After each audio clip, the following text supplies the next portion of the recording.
বন্ধুরা এখন তো বেশ ভালোই গরম পড়তে শুরু করেছে, আর গরমের সময় তো আমরা বিভিন্ন ধরনের ড্রিঙ্কস খেয়েই থাকি।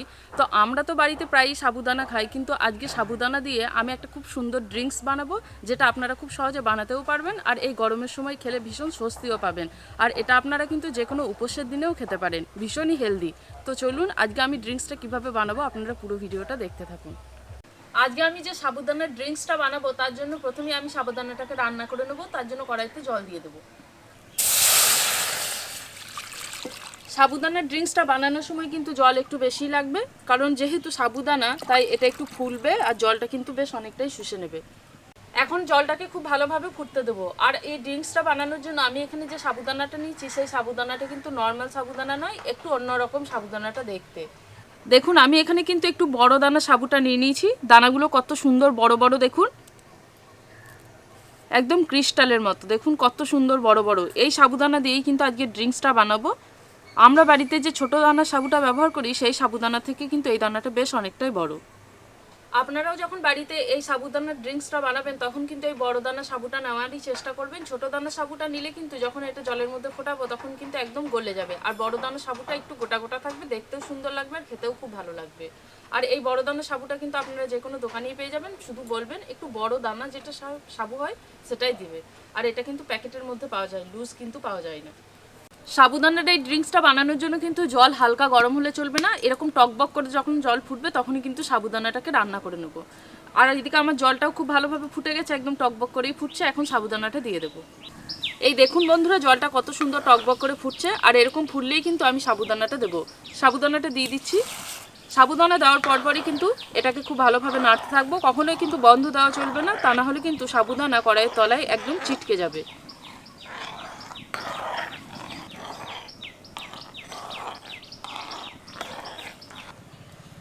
সাবুদানাটা রান্না করতে কিন্তু বেশ অনেকক্ষণ সময় লাগবে, প্রায় 15 থেকে 20 মিনিট সময় লেগেই যাবে। আর সাবুদানাটা যতক্ষণ পর্যন্ত না একদম ট্রান্সপারেন্ট হয়ে যাচ্ছে ততক্ষণ পর্যন্ত কিন্তু সাবুদানাটাকে রান্না করে নেব। আমি কিন্তু প্রথমেই বলেছি সাবুদানাটা যখন জলের মধ্যে ফোটাবো তখন কিন্তু অনবরত নাড়তে থাকবো, তা না হলে কিন্তু কড়াইয়ের তলায় লেগে যাবে খুব চটচট, কারণ এতে কিন্তু প্রচণ্ড পরিমাণে স্টার্চ আছে। আর আমি এখানে যেহেতু একটু অল্প পরিমাণ ড্রিঙ্কস বানাবো তাই আমি এখানে 1 বাটি পরিমাণ সাবুদানা নিয়েছি। আপনারা যদি একটু বেশি পরিমাণ বানান তাহলে সাবুদানার পরিমাণটা কিন্তু বেশি লাগবে। 7-8 মিনিট হয়েছে আমি সাবুদানাগুলোকে জলের মধ্যে ফোটাচ্ছি। এখন দেখুন অল্প একটু ট্রান্সপারেন্ট হতে শুরু করেছে, এখনই কিন্তু অনেকটাই বাকি আছে। আরও কিন্তু বেশ কিছুটা সময় ধরে এগুলোকে নেড়ে নেড়ে ট্রান্সপারেন্ট করে নেব। যতক্ষণ পর্যন্ত না ট্রান্সপারেন্ট হচ্ছে ততক্ষণ পর্যন্তই কিন্তু এগুলোকে নাড়তে হবে। সাবুদানাগুলোকে প্রায় 15 থেকে 20 মিনিট খুব ভালোভাবে জলের মধ্যে ফুটিয়ে নিয়েছি। এখন দেখুন সাবুদানাগুলো একদম ট্রান্সপারেন্ট হয়ে গেছে, দেখুন একদম কাচের মতো স্বচ্ছ হয়ে গেছে। এখন আমি এটাকে নামিয়ে ছেঁকে নেব। নামানোর সাথে সাথেই আমি এটাকে ছেঁকে নেব।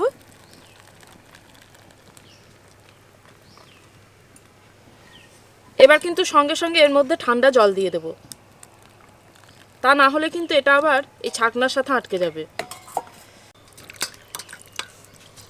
জলটা ঢালার সাথে সাথে এটা ঠান্ডা হয়ে যাবে, তা না হলে কিন্তু আরও বেশি স্বচ্ছ হয়ে যাবে আর একদম গলে যাবে। দেখুন কি সুন্দর একদম কাচের মতো হয়ে আছে। দেখুন বন্ধুরা সাবুদানাগুলো কি সুন্দর লাগছে, একদম মুক্তোর মতো লাগছে। এখন কিন্তু এটাকে খুব ভালোভাবে ঠান্ডা হতে দেবো। এবার আমি সাবুদানা শরবতটা বানিয়ে নেব। তার জন্য সাবুদানা শরবতটা যাতে দেখতে সুন্দর লাগে আর খেতেও সুন্দর লাগে তার জন্য আমি এখানে নিয়ে নিয়েছি আমসত্ত্ব। এবার এটাকে চৌকো চৌকো করে কেটে নেব। আমসত্ত্বটাকে আমি চৌকো চৌকো করে কেটে নেব। আপনারা চাইলে কিন্তু এখানে আমসত্ত্বর পরিবর্তে জেলিও ব্যবহার করতে পারেন, তবে আমি এখানে জেলি ব্যবহার করছি না, কারণ বাড়ির সবাই খাবে তো, তার জন্য আমি এখানে আমসত্ত্বটাই ব্যবহার করছি।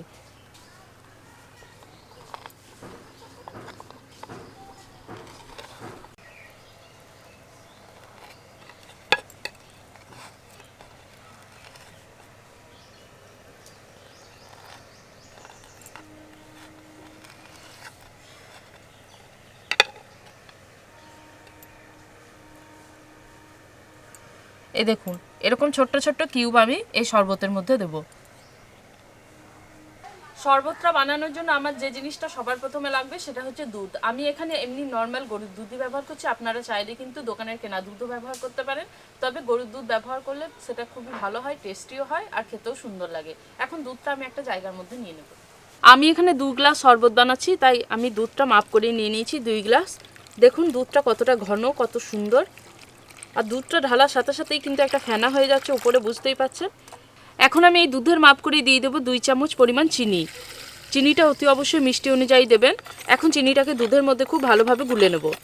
যতক্ষণ পর্যন্ত না চিনিটা গোলা হচ্ছে ততক্ষণ পর্যন্ত কিন্তু দুধের মধ্যে নাড়তে থাকবো। আর আমি এখানে একটা প্লাস্টিকের জায়গা ব্যবহার করছি, আপনারা চাইলে কিন্তু কাঁচেও করতে পারেন। আমার কাঁচ নেই, তাই আমি এখানে প্লাস্টিকই করছি, যাতে বাইরে থেকে দেখতেও সুন্দর লাগে। আর আমি এখানে যে দুধটা নিচ্ছি সেই দুধটা আপনারা দেখে হয়তো বুঝতে পারবেন একটু ফ্যাটি, উপরে ফ্যাটটা খুব সুন্দরভাবে ভেসে উঠছে, আর এই যে জায়গা চারিদিকে লেগেও যাচ্ছে। আর এই শরবতটা বানানোর সময় এরকম একটা ফ্যাট ক্রিম দুধ নিয়ে নেবেন। আর বন্ধুরা আমি এখানে দুধটা ব্যবহার করছি, প্রথমে দুধটাকে খুব ভালোভাবে গরম করে ফুটিয়ে নিয়েছি, তারপর দুধটাকে খুব ভালোভাবে ঠান্ডাও করে নিয়েছি। আর দুধটা যত বেশি ঠান্ডা হবে ততই কিন্তু ভালো হবে, তবে কিন্তু বরফ দেবো না। আমি এখানে দুধটা ঠান্ডায় ব্যবহার করছি। আপনারা চাইলে কিন্তু বরফও দিতে পারেন, তবে কিন্তু বরফ দিলে দুধের যে ঘনত্বটা সেটা কিন্তু কমে যাবে। এখন এই দুধের মধ্যে দিয়ে দেবো যে সাবুদানাটা আমি গরম করে রেখে দিয়েছিলাম, ঠান্ডা হয়ে গেছে খুব ভালোভাবে। এখন এই সাবুদানাগুলো দিয়ে দেবো।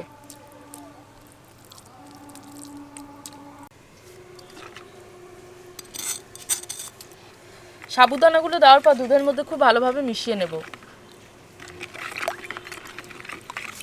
সাবুদানাগুলো দেওয়ার পর খুব ভালোভাবে আমি মিশিয়ে নিয়েছি। এখন এর মধ্যে দিয়ে দেবো রোজ এসেন্স বা রোয়াবজা। এটা আপনারা যে কোনো দোকানেই কিনতে পাওয়া যাবে। এটা আমি 2 চামচ পরিমাণ নিয়ে নিয়েছি, এটাকে দিয়ে দেবো। এটা দিলে কিন্তু খুব সুন্দর একটা টেস্টও হয়, আর কালারটাও কিন্তু ভীষণ সুন্দর হয়।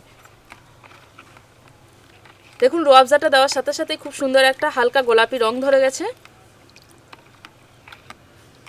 আর এই রুয়াবজার এসেন্সটা এত সুন্দর লাগে, যে কোনো ড্রিঙ্কসে ব্যবহার করলেই কিন্তু ভালো লাগে। রুয়াবজা দেওয়ার পর খুব ভালোভাবে গুলে নিয়েছি, কত সুন্দর একটা কালার হয়েছে দেখুন। আর আমি কিন্তু এখানে কোনোভাবেই কোনো রকম কালার মেশাইনি, রুয়াবজাটারই যা কালার সেটাই হয়েছে খুব সুন্দরভাবে। সমস্তগুলো খুব ভালোভাবে মিশিয়ে নিয়েছি। এখন এর মধ্যে দিয়ে দেবো যে আমসত্ত্বগুলো আমি কিউব করে কেটে রেখেছিলাম, সেই আমসত্ত্ব টুকরোগুলো।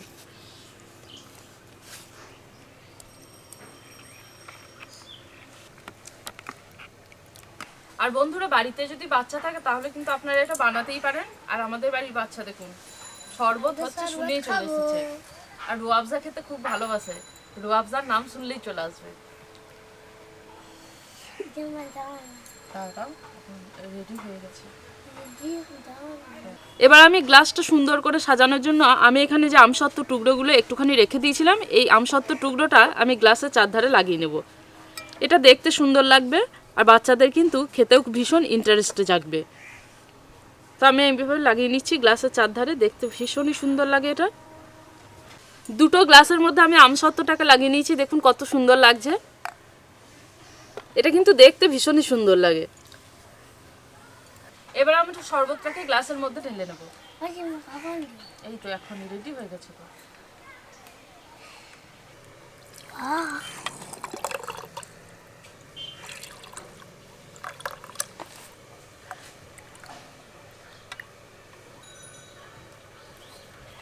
দেখুন কি সুন্দর লাগছে, দেখুন আমসত্ত্বগুলো কত সুন্দর লাগছে।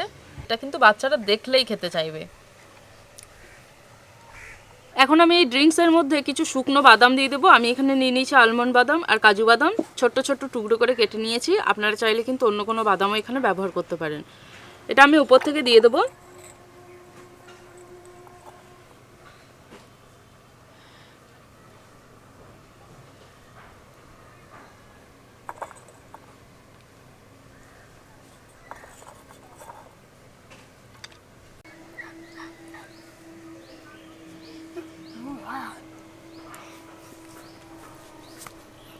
তো বন্ধুরা আজকে যে শরবতটা বানালাম সাবুদানা দিয়ে ড্রিঙ্কস, সেই ড্রিঙ্কসটা আমাদের অভিদীপ খেতে ভীষণই ভালোবাসে। অভিদীপ চলে এসেছে, আজকে ড্রিঙ্কসটা খাবে।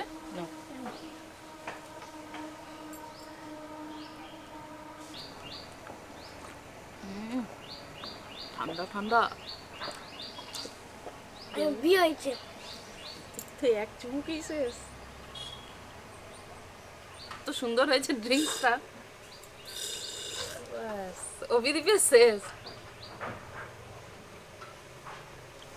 এত সুন্দর একটা গন্ধ বেরোচ্ছে, দারুণ লাগছে খেতে। আর রুয়াবজার গন্ধটা এত সুন্দর, রোজ এসেন্স, দারুণ খেতে লাগছে। তো বন্ধুরা, আপনারা তো অভিদীপকে দেখেই বুঝতে পারলেন, ও এক চুমুকেই প্রায় এক টান মেরেই সমস্তটা শেষ করে দিয়েছে। আপনারাও যদি বাড়িতে বাচ্চা থাকে এটা বানাতে পারেন, ভীষণই হেলদি। আর যেহেতু দুধ আছে আর এত সুন্দর একটা গন্ধ বেরোচ্ছে, দারুণ লাগছে খেতে। তো আজকে এই সাবুদানের ড্রিঙ্কসটা কেমন লাগলো জানাবেন কমেন্ট করে। ভালো লাগলে কিন্তু অতি অবশ্যই লাইক, কমেন্ট এবং শেয়ার করবেন। শেষ।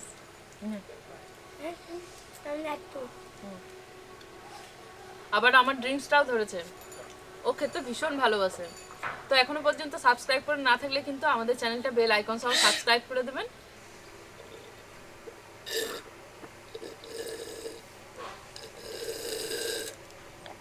I don't know, এটাও শেষ।